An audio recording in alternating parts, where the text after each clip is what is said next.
si nous voulons que les accords multilatéraux soient efficaces,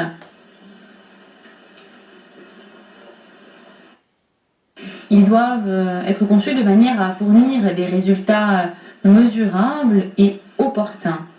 Mais surtout, ils doivent aller bien au-delà de simples promesses.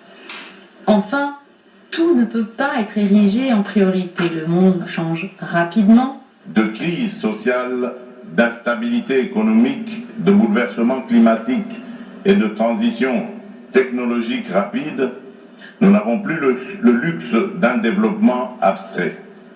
Le développement social doit redevenir le cœur battant du développement tout court. Un véritable développement social ne peut se faire sans justice sociale et représentation égale. L'Union africaine a déclaré 2025 comme étant l'année du peuple africain et d'ascendance africaine. Président de séance, Excellences, Mesdames et Messieurs les chefs d'État et de gouvernement, Monsieur le Secrétaire général des Nations Unies, Mesdames et Messieurs les ministres, distingués délégués, Mesdames et Messieurs, je suis honoré de prendre la parole au nom du peuple de la République démocratique du Congo à l'occasion de cette rencontre historique. Nous sommes réunis ici à Doha pour parler de ce qui, au fond, nous concerne tous sans distinction de continent, de richesse ou de puissance, la dignité humaine. 30 ans se sont écoulés depuis le sommet mondial pour le développement social tenu à Copenhague en 1995. À l'époque, les dirigeants du monde se sont engagés autour de 3 principes qui demeurent aujourd'hui encore indiscutables. Éradiquer la pauvreté, promouvoir le plein emploi et renforcer l'inclusion sociale. Ils avaient affirmé avec force que le progrès économique et technologique n'a de sens que s'il améliore la vie des gens et élève la condition humaine. 30 ans plus tard, nous avons le devoir moral d'admettre une vérité difficile: le monde n'a pas tenu toutes ses promesses. Car si l'humanité n'a jamais été aussi interconnectée, les fractures qui traversent notre société n'ont jamais été aussi profondes. Nous voyons aujourd'hui coexister, parfois dans le même pays, parfois dans la même ville, une minorité qui a accès à tout et des millions d'êtres humains qui n'ont accès à presque rien, ni à l'éducation, ni aux soins, ni à la protection sociale, ni même à la sécurité la plus élémentaire. Ce paradoxe prive le développement de sa vocation première, être un facteur de cohésion, un vecteur de justice sociale, un instrument de paix sociale. Pour la République démocratique du Congo, cette question n'est pas théorique. Depuis 3 décennies, mon pays fait face à des cycles répétés d'agressions armées, à des déplacements massifs de population, à des millions de morts et à des millions de déplacés internes. Pourtant, malgré la souffrance et malgré les pertes, notre peuple a choisi la résilience. Nous revenons aujourd'hui à la table du dialogue mondial pour contribuer, aux côtés des autres nations, à la réinvention d'une nouvelle alliance internationale fondée sur l'équité, la solidarité et la responsabilité partagée. Mesdames et messieurs, dans ce contexte de tensions géopolitiques, de crise sociale, d'instabilité économique, de bouleversement climatique et de transition technologique rapide, nous n'avons plus le luxe d'un développement abstrait. Le développement social doit redevenir le cœur battant du développement tout court. C'est le choix que la République démocratique du Congo a fait. Dès le début de mon mandat, j'ai engagé le pays dans une transformation profonde de notre modèle de développement rompre avec une vision purement extractive et centralisée pour bâtir une économie tournée vers l'humain, vers la justice sociale, vers l'égalité des chances entre territoires et vers la paix. Cette orientation repose sur 3 convictions. La dignité ne se négocie pas, l'égalité d'accès aux droits fondamentaux n'est pas un luxe, aucune paix durable n'existe sans justice sociale. Pour rendre ces principes réels et vérifiables, nous avons lancé des réformes majeures. Premièrement, la protection sociale. La République démocratique du Congo a entrepris une réforme ambitieuse fondée sur la couverture santé universelle. Depuis 2023, les soins sont gratuits pour les femmes enceintes, les mères et les nouveau-nés. Cela signifie que donner la vie ne doit plus être un risque financier ni une condamnation à la précarité. C'est une avancée historique vers l'accès équitable aux soins pour les plus vulnérables. Deuxièmement, l'éducation. Nous avons rendu l'enseignement primaire gratuit depuis 2020. Plus de 5 millions d'enfants ont pu aller à l'école ou y retourner. 5 millions d'enfants. Ce sont 5 millions d'histoires individuelles qui ne basculeront pas dans l'analphabétisme et l'exclusion. Pour consolider cette réforme et lutter contre l'inégalité des chances, nous déployons un programme national d'alimentation scolaire afin qu'aucun enfant n'abandonne l'école parce qu'il a faim. Troisièmement, la cohésion territoriale. Notre pays est vaste. Pendant trop longtemps, cette immensité a été le prétexte à l'inégalité. Nous avons décidé d'y répondre par un engagement concret, le programme de développement local des 145 territoires qui composent la République démocratique du Congo.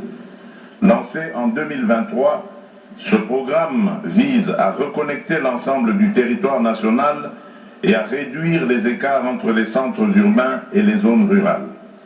Sa première phase prévoit la construction de 2136 ouvrages publics, écoles, centres de santé, bâtiments administratifs.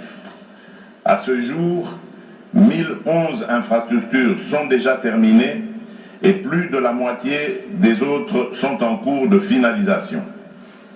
Ce n'est pas un concept, ce sont des salles de classe qui ouvrent, ce sont des maternités qui fonctionnent, ce sont des services publics qui redeviennent accessibles. Mais le programme de développement local des 145 territoires n'est pas seulement un chantier de briques, c'est aussi une politique de dignité économique. Nous accompagnons les petits producteurs ruraux, nous structurons les filières agricoles locales, nous stimulons les économies de proximité et nous créons des emplois décents.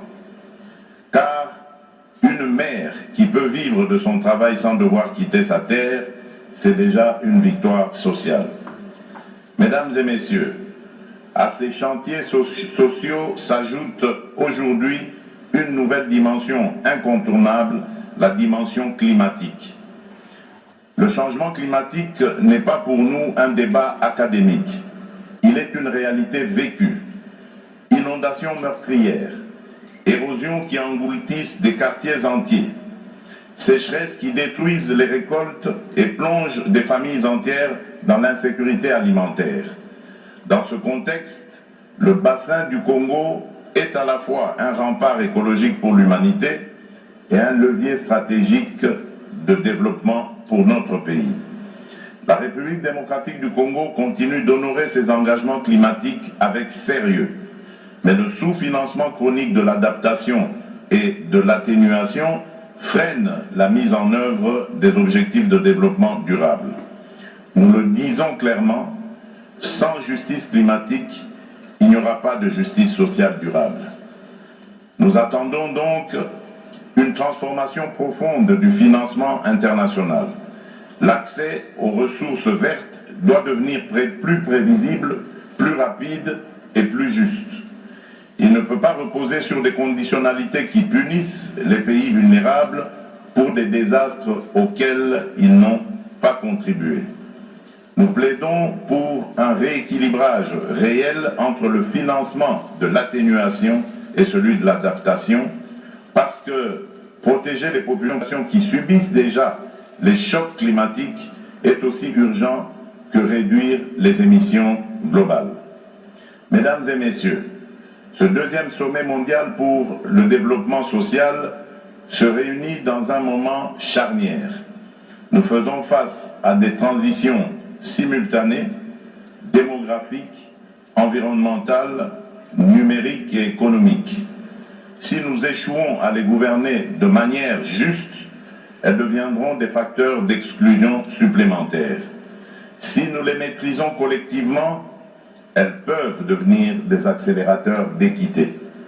Le développement social ne sera crédible que s'il est vécu dans tous les territoires, y compris les plus reculés, y compris les zones meurtries par la guerre. Ce que nous construisons avec le programme de développement local des 145 territoires est une méthode que nous offrons au débat international. Reconnecter le pays par la santé, l'école, l'administration, l'activité économique locale et donc restaurer l'égalité républicaine dans l'accès aux droits. Ainsi, nous avons besoin d'une solidarité qui ne soit plus verticale, donateur d'un côté, assisté de l'autre, mais d'une solidarité fondée sur la reconnaissance mutuelle des responsabilités et du droit à la dignité souveraine de l'État, de chaque État. Nous l'avons dit dans nos engagements récents, la coopération internationale ne doit pas être un système permanent de dépendance. Elle doit être un pacte d'égal à égal où chacun rend des comptes à l'autre. Notre ambition commune doit être que d'ici la prochaine génération, les principes de justice sociale ne soient plus seulement proclamés dans des sommets comme celui-ci, mais vécus dans la vie quotidienne de chaque citoyen en Afrique, en Asie, en Amérique latine, dans les pays du Nord comme dans les pays du Sud. Cela exige du courage politique. Cela exige de regarder en face nos contradictions. Cela exige de mettre fin à l'idée que certains peuples seraient condamnés à l'instabilité, à la pauvreté ou à la guerre. La République démocratique du Congo croit en un avenir où la justice sociale cessera d'être une promesse et deviendra un droit collectif et effectif. Elle y travaille chez elle, chaque jour, malgré les épreuves. Elle est prête à y travailler avec vous, à vos côtés, dans un esprit de responsabilité et de respect mutuel. Vive la solidarité mondiale, vive le développement social. Je vous remercie. Excellency Sheikh Tamim bin Hamad Al Thani. Monsieur le Cheikh Tamim bin Hamad Al Thani, émir du Qatar, Madame la Présidente de l'Assemblée Générale, Annalena Baerbock, Monsieur le Secrétaire Général des Nations Unies, Monsieur Antonio Guterres, Monsieur Lok Bahadur Tapa, Président du Conseil économique et social des Nations Unies, Mesdames et Messieurs les chefs d'État et de gouvernement, Mesdames et Messieurs les ambassadeurs, Mesdames et Messieurs. Pour commencer, je voudrais remercier Son Altesse. Merci de nous avoir accueillis ici au Qatar à l'occasion de ce deuxième sommet mondial pour le développement social. Comme toujours, l'accueil et les installations qui nous ont été réservées à Doha sont parfaits. 30 ans après Copenhague, des progrès significatifs ont été réalisés. Nous avons été les témoins d'efforts fructueux qui ont permis de réduire la pauvreté la plus extrême, d'élargir l'accès à l'éducation, à la santé et à la protection sociale. Cependant, des inégalités subsistent, en particulier entre les régions, avec des millions de personnes qui ont encore des difficultés à joindre les deux bouts. Ces difficultés ne sont pas nouvelles, mais nos systèmes de gouvernance n'ont pas évolué suffisamment rapidement pour les régler. Le développement social est un travail constant qui exige de nous de nous adapter. À l'heure actuelle, la priorité est de continuer d'avancer dans le bon sens et de construire sur ce que nous avons déjà obtenu. Success will depend on many. Le succès dépendra de nombreux facteurs. Mais le plus important, c'est de maintenir au cœur le développement du capital humain. Pour avoir un développement durable, ce développement ne peut pas être délocalisé. C'est une approche qui est au cœur de notre transformation. La protection sociale, la participation des communautés et la responsabilité, autant d'éléments ancrés dans notre gouvernance. Chaque décision politique de nos institutions tient compte de nos efforts pour promouvoir la qualité de vie. Nous devons aussi redéfinir notre approche au partenariat. Trop souvent, la coopération mondiale n'est pas équilibrée. Nous devons mettre de côté des pratiques obsolètes qui écartent la majorité du monde.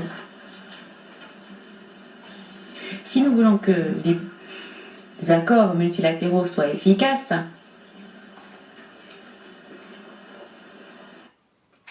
ils doivent être conçus de manière à fournir des résultats mesurables et opportuns.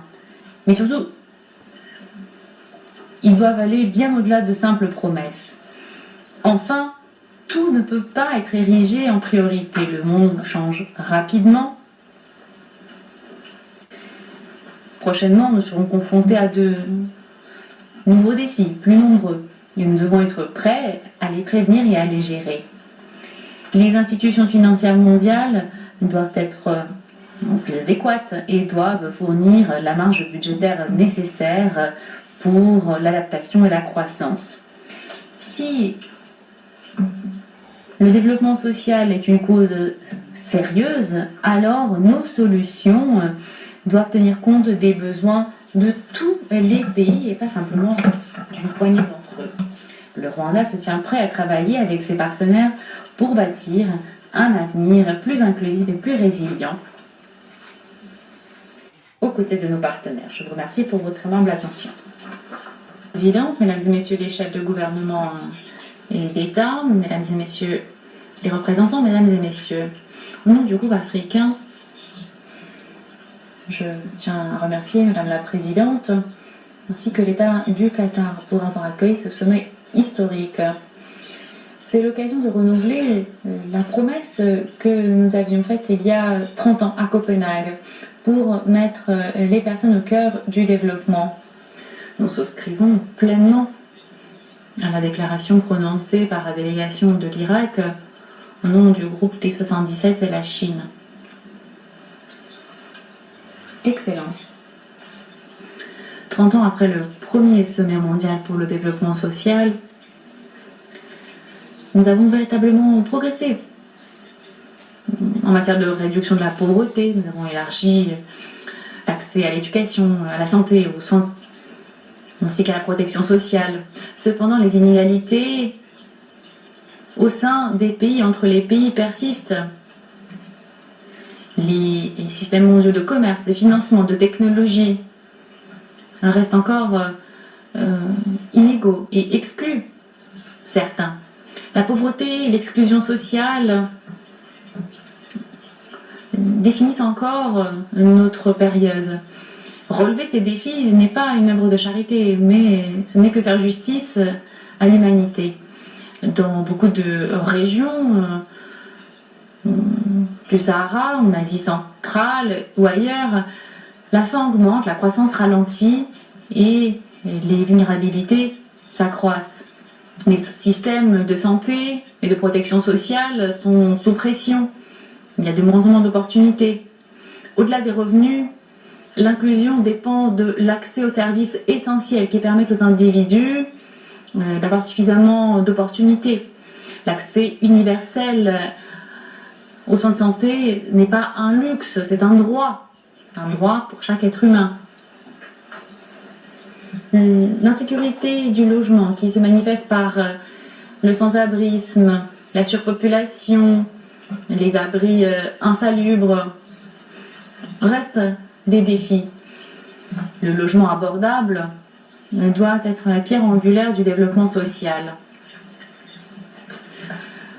Le travail informel et précaire reste un obstacle majeur à la stabilité et à la croissance, en particulier dans les pays à revenus intermédiaires et à revenus faibles, où beaucoup de personnes vivent proches du seuil de pauvreté. La fracture numérique gagne en importance. L'accès et la connectivité restent inégaux.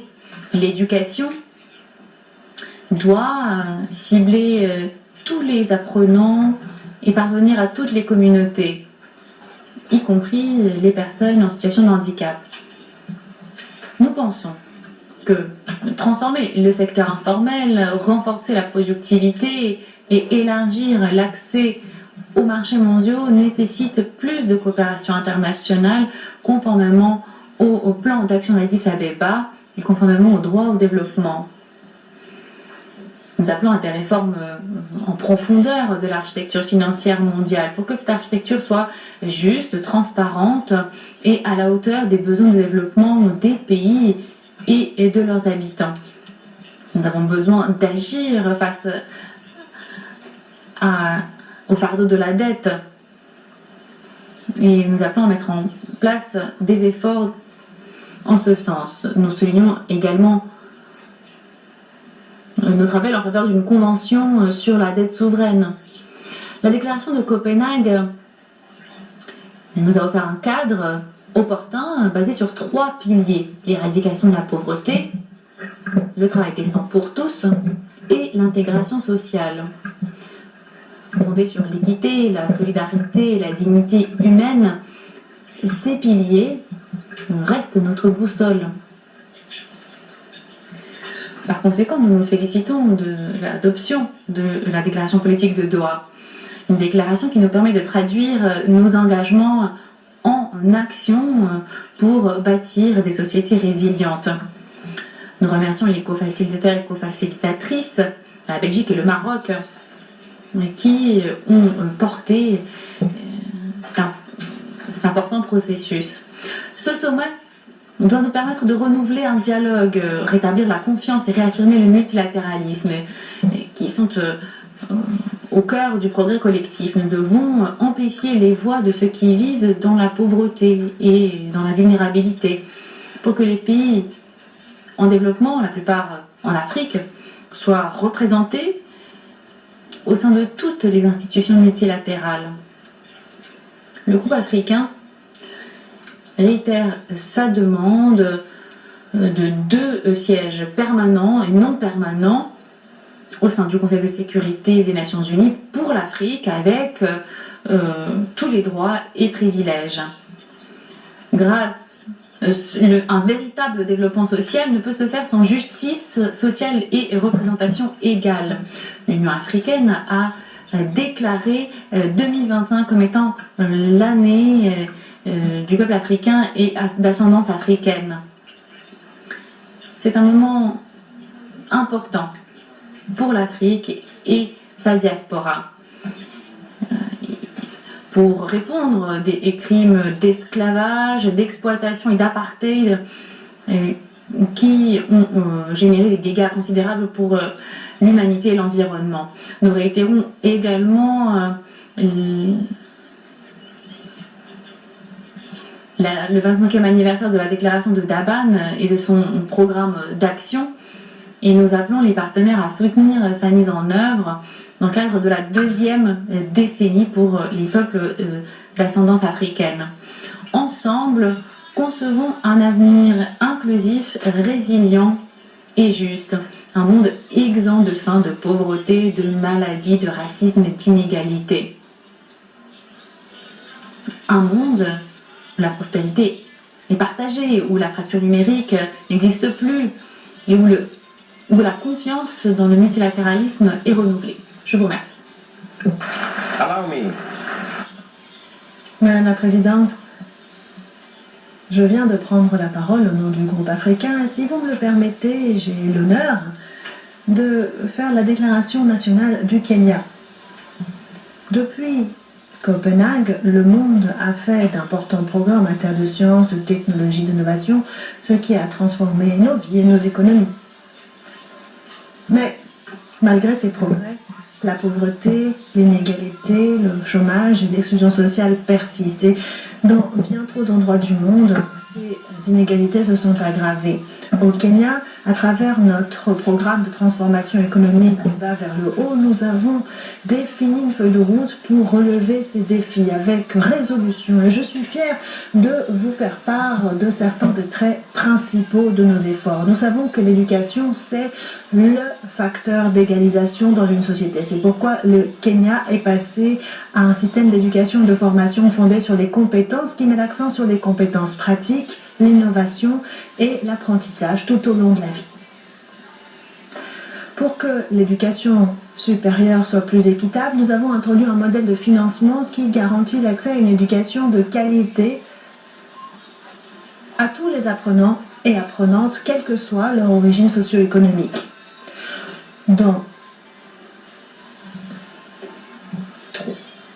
Nous avons déjà engagé 76 000 nouveaux enseignants. Nous voulons atteindre les 100 000 sous peu.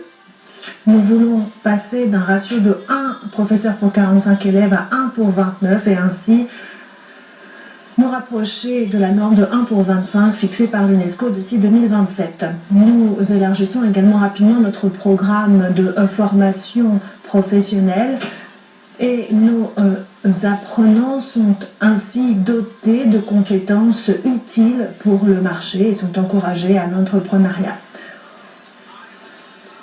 Nous donnons des armes économiques à nos citoyens à travers le Fonds pour l'éducation économique, le Fonds RASLA. Le fonds a jusqu'ici décaissé 80 milliards de shillings, soit 615 000 dollars. Cela représente 615 millions de dollars. Et 9 millions d'individus ont ainsi pu rétablir leur accès au crédit, ce qui leur a permis de réaccéder à nouveau au marché formel du crédit, mais également de bénéficier de limites plus élevées et de perspectives financières plus confortables. Avec nos partenaires, nous avons lancé des programmes pour la jeunesse sur les 5 prochaines années. Ce programme va former plus d'1 million de jeunes Kenyanes et de Kenyans à des compétences qui sont demandées sur le marché. Cela leur donnera également la possibilité d'accéder au marché public. Et nous voulons également protéger les plus vulnérables dans notre société, y compris les personnes âgées, les orphelins, les veuves et les personnes handicapées. À travers notre programme Inwajami, ce qui a commencé par un soutien modeste à 500 foyers concerne désormais plus de 1,7 million de familles dans le pays. Madame la Présidente, Excellences, grâce à notre programme pour le logement abordable, nous fournissons une aide précieuse tout en créant des emplois et en encourageant l'inclusion. Aujourd'hui, plus de 230 000 logements sont en construction dans le pays. 340 000 Kenyans sont employés sur ces chantiers et cela a créé beaucoup de possibilités pour les artisans et pour les petites entreprises. Nous créons également des partenariats pour la mobilité professionnelle avec différents partenaires de différents pays. Par exemple, ici au Qatar, il y a plus de 70 000 Kenyans qui travaillent, qui gagnent un salaire décent et qui contribuent à l'inclusion dans leur pays d'origine. En 3 ans, plus de 400 000 Kenyans ont accéder à un emploi à l'étranger et soutiennent ainsi leur famille depuis l'étranger. Plus de 2 millions de Kenyans ont ces dernières années été formés au numérique et plus de 300 000 jeunes ont pu ainsi accéder à des postes dans l'e-commerce ou sur des plateformes d'innovation. À travers des réformes du secteur de la santé, mesdames et messieurs, le nombre de mes concitoyens qui ont une assurance médicale est passé de 8 millions en 2023 à 27,2 millions aujourd'hui. Personne ainsi n'est privé de soins car il n'a pas les moyens de payer. Pour résumer, Excellence, l'expérience du Kenya montre que des politiques axées sur l'humain permettent d'obtenir des résultats véritablement transformateurs. Mais dans un monde interconnecté, l'action au simple niveau national ne peut pas à elle seule réduire les inégalités. Il nous appartient donc à toutes et à tous aujourd'hui de réitérer notre détermination à lutter contre les problèmes structurels qui empêchent l'inclusion et qui perpétuent les inégalités. Malheureusement, Madame la Présidente, je constate que ce sommet de Doha se réunit à un moment où la solidarité internationale pour faire progresser le développement social s'est beaucoup affaiblie. Il y a 30 ans, à Copenhague, le monde parlait d'une seule voix et agissait de concert. Aujourd'hui, ce sentiment de destin partagé s'est beaucoup affaibli. Confrontés à des crises nouvelles et complexes, les chocs climatiques aux conflits, en passant par les problèmes commerciaux ou les problèmes de dette, les nations sont trop souvent divisées, en concurrence les unes contre les autres. Chacun procède à des calculs pour protéger ses propres intérêts. Nous constatons une répartition inéquitable des vaccins contre la Covid-19 ou des difficultés d'accès au financement climatique. Dans les systèmes mondiaux, le privilège prime sur les partenariats. À Copenhague, nous avions pris des engagements communs. Alors ne cédons pas à la tentation de l'isolement alors que la solidarité devrait être une priorité. Excellence, l'initiative UN 80 s'accompagne de réformes.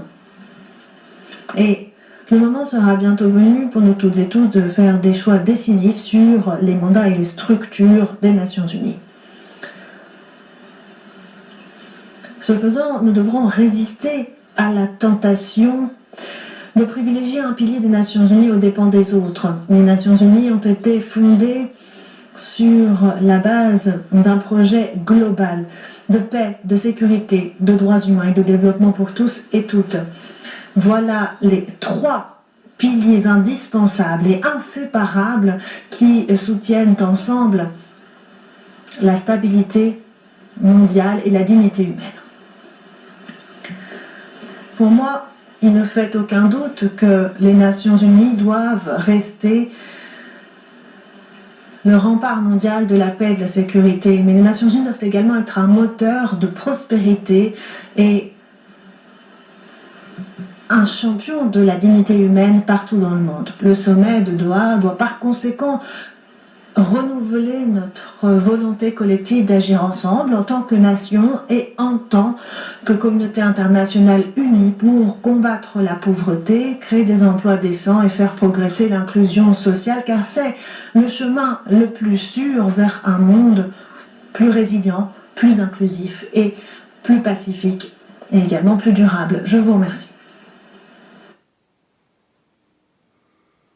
We've been using Xero since day one of starting our company. Xero is meant for business